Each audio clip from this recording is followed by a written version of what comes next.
அன்பார்ந்த ரிஷபம் ராசி ரிஷபம் லக்னம் ஆண் பெண் இருபாலர்களும் மற்றுமனைவரும் நம்முடைய சேனலுக்கு அற்புதமான முறையில் பேராதரவு கொடுத்துக் கொண்டிருப்பதற்கு கோடான கோடி நன்றிகள் வணக்கங்கள். ரிஷபம் ராசிக்காரர்களுக்கான செவ்வாய் பெயர்ச்சி பலன்கள் 2024 பிப்ரவரி மாதம் 4ஆம் தேதி செவ்வாய் பகவான் பெயர்ச்சியாவது மட்டுமில்லாமல் உச்சம் பெறும் செவ்வாயால் உயரவிருக்கும் வாழ்க்கை தரம் என்று அமையக்கூடிய விஷயங்களாக எதுவெல்லாம் அமைந்துள்ளது என்று பார்க்கின்றபோது ரிஷபம் ராசிக்காரர்களாகிய உங்களுடைய ராசிக்கு சப்தமஸ்தானமான 7ஆம் இடத்திற்கும் விரயஸ்தானமான 12ஆம் இடத்திற்கும் அதிபதியாக செவ்வாய் இருக்கிறார். சப்தமாதிபதியும் விரயாதிபதியுமாக செவ்வாய் இருக்கிறார். மங்களகாரியங்கள் நடைபெற வேண்டுமென்றால் கண்டிப்பாக செவ்வாய் வலுவாக இருப்பது அவசியமான ஒன்றாக கருதப்படுகிறது. ஏனெனில் ராசியின் அதிபதியான சுக்கிரனுக்கு சமகிரகமாக செவ்வாய் கருதப்படுகிறார். எனவே செவ்வாய் தற்போது ராசிக்கு 8ஆம் இடமான அஷ்டமஸ்தானத்தை விட்டு விலகி ராசிக்கு 9ஆம் இடமாகிய பாக்கியஸ்தானத்தில் உச்சம் பெறுவது ரிஷபம் ராசிக்காரர்களாகிய உங்களுக்கு வரவேற்கத்தக்க ஒரு அமைப்பாக கருதப்படுகிறது. என்பது மட்டுமில்லாமல் செவ்வாயின் சுப பார்வைகள் உங்களுடைய ராசிக்கு வெற்றிஸ்தானம் சுகஸ்தானம் விரயஸ்தானத்திற்கு அதாவது ராசிக்கு 3 4 12 ஆகிய இடங்களுக்கு கிடைக்கிறது. வெற்றி சகாயஸ்தானமாகிய 3ஆம் இடம் பலம் பெறுவதால் எந்த காரியத்தை கையில் எடுத்தாலும் வெற்றிகள் கிடைக்கும் என்பதை உறுதி செய்கிறார். 4ஆம் இடமாகிய சுகம்ஸ்தானத்திலும் விரயஸ்தானத்திலும் செவ்வாயின் பார்வை பதிவதால் ஆரோக்கியம் அபிவிருத்தி அடையும். விரய செலவுகள் கட்டுக்குள் வரக்கூடிய யோகங்கள் கண்டிப்பாக ரிஷபம் ராசிக்காரர்களாகிய உங்களுக்கு நிறைந்து கிடைக்கிறது என்பதை செவ்வாய் பகவான் உறுதி செய்கிறார். உச்சம் பெறும் செவ்வாயால் உயரவிருக்கும் வாழ்க்கை தரமாக அதீத பலத்துடன் பூமிகாரகன் மங்களகாரகன் என்று கருதக்கூடிய செவ்வாய் மிகவும் வலுவாக உச்சம் பெற்று சஞ்சரிக்கக்கூடிய இந்த காலகட்டம் என்பது வாழ்க்கை நிலையில் செல்வவளங்களும் மங்களகரமான பல நிகழ்வுகளும் நடைபெறுவதற்கான வாய்ப்புகளும் யோகங்களும் நிறைந்து உருவாகக்கூடிய ஒரு காலகட்டமாக அமைகிறது என்பதை தெளிவாகவும் துல்லியமாகவும் உச்சம் பெறும் செவ்வாய் உறுதி செய்கிறார். ஏனெனில் செவ்வாய் மிகவலுவாக அவரது உச்ச ராசியாக இருக்கக்கூடிய மகர ராசியில் உச்சம் பெற்று பயணிக்கிறார். செவ்வாய் உச்சம் பெறுவது பல்வேறு வகைகளில் மங்களகரமான நிகழ்வுகளை மிகச்சிறப்பாக நடத்திக் கொடுப்பதற்கான வாய்ப்புகளையும் யோகங்களையும் உருவாக்கிக் கொடுக்கக்கூடிய அமைப்பாக கருதப்படுகிறது. பொதுவாகவே செவ்வாய் உங்களுடைய ஜனனகால ஜாதக அமைப்பில் 3 6 11 ஆகிய இடங்களில் அளப்பரிய அளவில் நற்பலன்களை வாரி வழங்கக்கூடிய வலுவான அமைப்பில் பயணிப்பார்.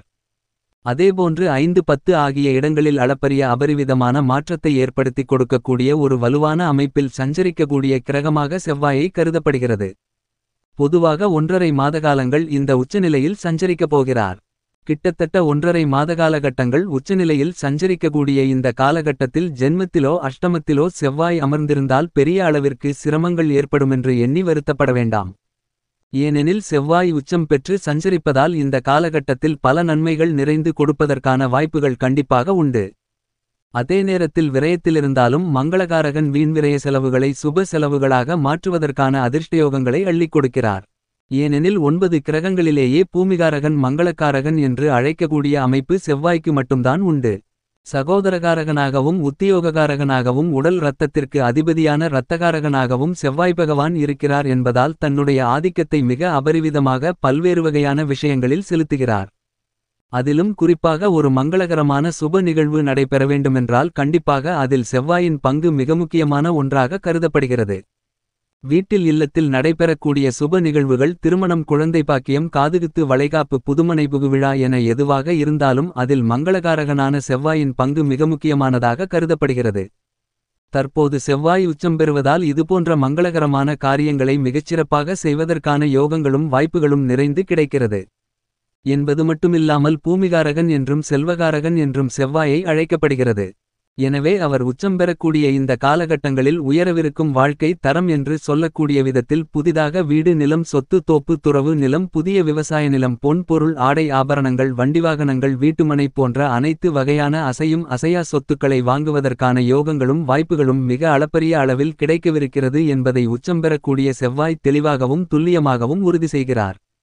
இந்த காலகட்டத்தில் உங்களுக்கு செவ்வாய் திசையோ செவ்வாய் புத்தியோ நடைபெற்று செவ்வாயின் நட்புகிரகங்களாக இருக்கக்கூடிய குரு சந்திரன் புத்தி அல்லது சூரியன் புத்தி நடைபெற்றால் மிகப்பெரிய அளவிலான பன்மடங்கு அதிகமான நன்மைகள் கிடைக்கும். அல்லது குரு திசையோ சந்திர திசையோ சூரிய திசையோ நடைபெற்று செவ்வாய் புத்திகள் நடைபெற்றாலும் மிகப்பெரிய அளவில் உங்களுடைய வாழ்க்கை காலநிலையில் உயர்வுகளை சந்திப்பதற்கான யோகங்களும் வாய்ப்புகளும் மிகவும் அபரிவிதமாக கிடைக்கிறது என்பதை உச்சம் பெறும் செவ்வாய் பகவான் தெளிவாக உறுதிப்படுத்துகிறார். ஆனால் அவரது பகை கிரகங்களாக இருக்கக்கூடிய ராகுகேதுக்களின் அமைப்பு இருந்தால் மட்டும்தான் சற்று கவனத்துடன் இருக்க வேண்டும். ஆனால் அதே நேரம் புதன் புத்தியும் சனி புத்தியும் சுக்கிர புத்தியும் அல்லது திசைகளோ நடைபெற்றாலும் கூட நல்லபலன்களை பெறுவதற்கான வாய்ப்புகள் கண்டிப்பாக உள்ளது. ஏனெனில் செவ்வாய் நட்புகிரகங்களாக சூரியன் சந்திரன் குரு போன்றவற்றை பார்த்தாலும் சமகிரகங்களாக சுக்கிரன் சனியை பார்க்கிறார். செவ்வாயின் பார்வையில் புதன் பகைகிரகமாக இருந்தாலும் கூட புதனின் பார்வையில் செவ்வாய் சமகிரகமாக கருதப்படுகிறார். எனவே இந்த காலகட்டமென்பது நல்லபல அதிர்ஷ்ட முன்னேற்ற மாறுதல்களை ஏற்படுத்தும். ஆனால் ராகுகேதுக்களை பகைகிரகங்களாக செவ்வாய் பார்க்கிறார். ராகுகேதுக்களும் செவ்வாயை பகைகிரகமாக பார்ப்பதால் சிறிது கவனம் தேவை என்பது மட்டுமில்லாமல் சனி மற்றும் செவ்வாயின் பார்வையோ செவ்வாயின் மாறுதல் ஏற்பட்டாலோ சற்று கவனத்துடன் இருக்க வேண்டும். ஏனெனில் செவ்வாயின் பார்வையில் சனி சமகிரகமாக கருதப்பட்டாலும் சனியின் பார்வையில் செவ்வாய் பகைகிரகமாக கருதப்படுகிறார்.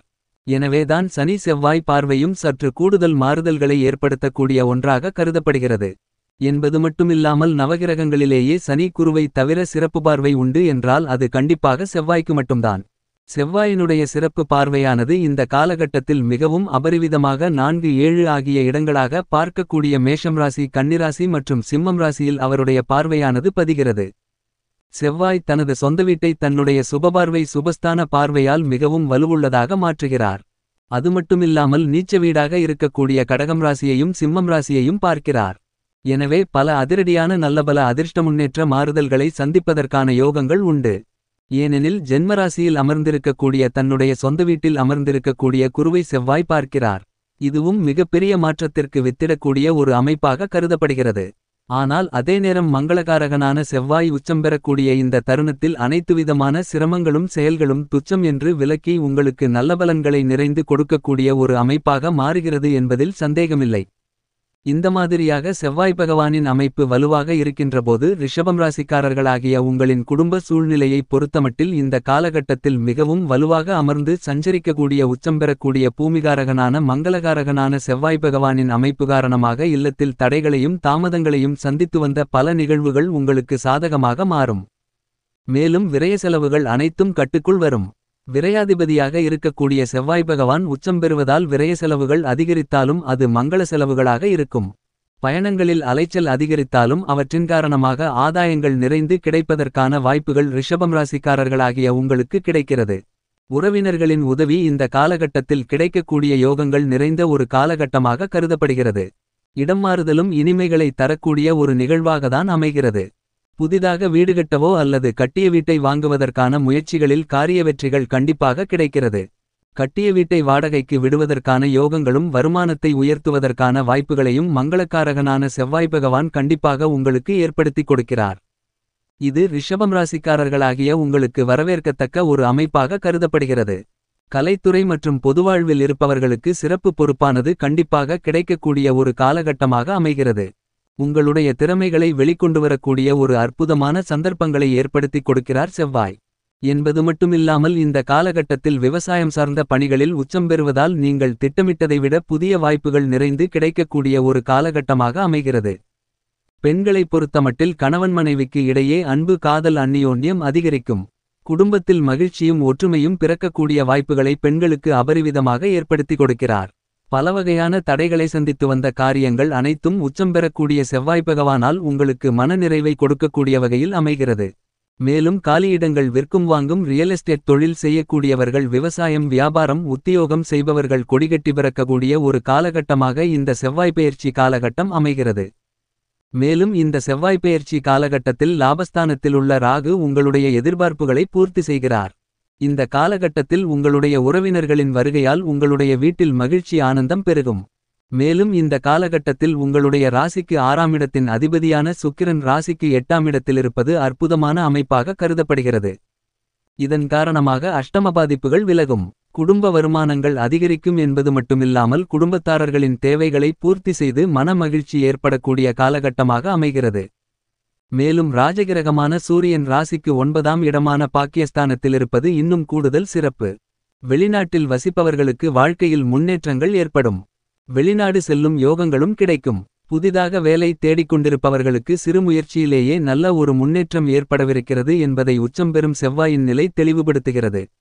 இந்த செவ்வாய் பெயர்ச்சி காலகட்டங்களில் என்ன மாதிரியான விஷயங்களில் சற்று கவனமாக இருக்க வேண்டுமென்று பார்க்கின்றபோது தந்தையாரின் உடல்நிலை ஆரோக்கியத்தில் கவனம் தேவை.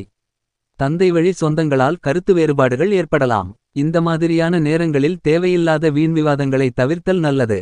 மேலும் இந்த காலகட்டத்தை கண்டிப்பாக ரிஷபம் ராசிக்காரர்களாகிய நீங்கள் மிகச்சிறப்பானதாகவும் சாதகமானதாகவும் மாற்றிக்கொள்வதற்கு வாரத்தில் செவ்வாய்க்கிழமை விரதமிருந்து முருகப்பெருமானை வழிபாடு செய்யுங்கள். நிறைந்த நன்மைகளும் முன்னேற்றங்களும் உங்களுடைய வாழ்வில் இனிதாக கிடைக்குமென்பதில் சந்தேகமில்லை.